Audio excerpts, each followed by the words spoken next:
Simula pa lang ng unang gabi ko sa Maynila, alam kong may kakaiba sa kwartong tinutuluyan ko. Tahimik ang kasama ko at laging nakaupo sa mesa at nagsusulat. Hindi ko man lang alam kung naririnig niya ba ako. Bago natin ipagpatuloy ang kwento, mag-like at subscribe. Pagkatapos gumraduate ni Mia sa high school, nagpasya ang mga magulang niya na sa Maynila na lang siya mag-aaral. Basta't makapasa siya sa isa sa mga universidad doon. Masakit man iwan ng probinsya pero gusto rin ni Mia ng bagong simula. At nang makapasok siya sa isang kilalang universidad, agad siyang pinaghanap ng matitirhan. Mabuti na lang at nakakita siya ng apartment malapit sa campus. Doon niya nakilala ang tahimik na kasama sa kwarto. Hindi ito madaldal at madalas lang nakaupo sa mesa, nagsusulat ng walang tigil. Sa mesa nito, napansin ni Mia ang isang maliit na nameplate, Claire. Doon niya nalaman ang pangalan ng roommate niya. Isang araw, tumawag ang mga magulang ni Mia para kamustahin siya. Mabuti naman, hindi ka nag-iisa, sabi ng nanay niya. Ano nga ulit pangalan ng kasama mo? Ah, si Claire po. Tahimik lang siya pero maayos po siyang kasama, ma. Sagot naman ni Mia. Nagplano ang mga magulang niyang bumisita isang weekend. Excited si Mia na ipakilala si Claire. Pero pagka-uwi niya sa apartment, wala ito roon. Hindi tuloy niya na ipakilala. At nang makaalis ang mga magulang niya, pagbukas niya ng pinto ng kwarto, bumugad agad sa kanya si Claire. Nakaupo, nagsusulat na naman. Tinawag niya ito pero hindi ito kumibo. Kaya inilapag na lang ni Mia yung pasalubong na dala ng mga magulang niya para rito. At humiga na para magpahinga. Kinabukasan, pagising niya, wala na si Claire sa upuan. Wala rin ito sa kama niya. Doon niya lang na-realize na ni minsan hindi niya pa nakitang nakahiga si Claire sa kama nito. Napansin niya rin yung pasalubong na iniwan niya kagabi, hindi man lang ginalaw. Sa isip-isip niya, ang choosy naman. Nag-ayos na siya para pumasok sa klase at ikinuwento niya sa kaibigan na may roommate siyang sobrang misteryoso. Lagi lang siyang nagsusulat bes, hindi nakikipag-usap, tapos ang choosy niya pa kasi yung hindi niya man lang ginalaw yung pasalubong ni mama. Sagot naman ng kaklase niya, baka naman kasi studious lang or introvert, kaya ayaw makipag-usap sa'yo or baka hindi ka niya bet. Pero nang umuwi siya kinahapunan, nandoon na naman si Claire sa mesa. Nagsusulat pa rin. Napansin ni Mia na pareho-pareho pa rin ang suot nitong damit. Pero ang nakakapagtaka, hindi ito amoy pawis o mabaho. Napatingin siya sa paligid. Hinanap niya kung saan nakalagay ang sabon ni Claire. Pero wala. Bigla niyang naisip, baka sabon niya ang ginagamit.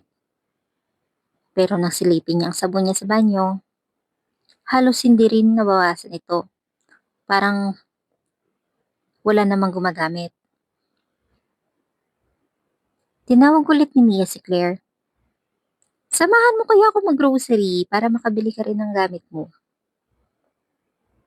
Walang sagot. Tahimik lang ito sa pagsusulat. Kaya nagkwento na lang si Mia tungkol sa sarili niya, kung saan siya galing, bakit siya napadpad sa Maynila. Pero wala pa ring imik si Claire. Parang wala itong pakialam. Parang wala siya roon. Unti-unting nakaramdam ng inis si Mia kay Claire. Tahimik, hindi nakikipag-usap, at parang walang pakialam. Kaya napagdesisyonan niyang huwag na lang itong pilitin makipagkwentuhan pa sa kanya. At habang palabas siya para mag-grocery, nakasalubong niya ang landlady. Lalabas ka, iha? Tanong nito. Ah, opo, mag-grocery lang ang kailangan ko. Sagot naman ni Mia. Ngumiti ang landlady. Sige, sige, mabuti naman. Papasok pala ako mamaya sa kwarto mo ha. May titingin lang saglit na tenant. Sige po. Kumatok lang po kayo nandun kasi si Claire. Napakunot ang noo ng landlady at tinitigan siya. Sino si Claire? Nagpatulog ka ba ng kamag-anak dito? Napatigil si Mia. Hindi ba kilala ng landlady si Claire? Bubuka pa lang sana yung bibig niya nung may dumating na dalagang may hinahanap. Kaya natigil ang usapan. At habang namimili ng groceries, tinawagan niya ang mama niya at ikinuwento ang nangyari. Baka naman kasi marami kayong nakatira doon kaya hindi matandaan ng landlady ang pangalan. Sagot ang mama niya. O baka ibang nickname niya na pagpapakilala niya sa landlady. At medyo gumaan ang loob ni Mia. Pero hindi pa rin siya palagay. Pagbalik niya sa apartment, wala namang landlady na nag-aabang. Kaya dumiretso na lang siya sa kwarto. At pagbukas ng pinto, wala si Claire sa upuan o sa kama. Siguro may evening class. Bulong niya sa sarili. Nag-init na lang siya ng pagkain, naghugas ng katawan at humiga na para mag-cellphone. 11:00 na, pero wala pa rin Claire. Naisip niya, Sabado naman bukas baka nag-night out o umuwi sa kanila. Kaya nilock niya na lang ang pinto, pinatay ang ilaw at natulog. Bandang 3:00 nagising siya sa sobrang lamig. Hinila niya ang kumot para takpan ang buong katawan. Pero kakaiba ang lamig, parang dumidikit sa balat, nanunuot sa buto. Wala naman silang aircon. Tatayo na sana siya para patayin ang electric fan pero sa gilid ng paningin niya, gumalaw ang notebook ni Claire. Parang kusa itong lumipat ng pahina. Napasinghap si Mia, pero sa isip niya, siguro namamalikmata lang ako dahil antok. Kaya pinatay niya na lang ang electric fan at muling humiga. Pero 4:00, nagising ulit siya dahil sa lamig. Pagtingin niya sa phone, 1 oras pa lang ang nakalipas. Tumihaya siya ng higa at biglang may naramdaman na matigas na bagay sa likod niya. Pagkuha niya, ang nameplate ni Claire. Napaigtad siya at napabangon. Ang unang pumasok sa isip niya, hala baka nasira niya.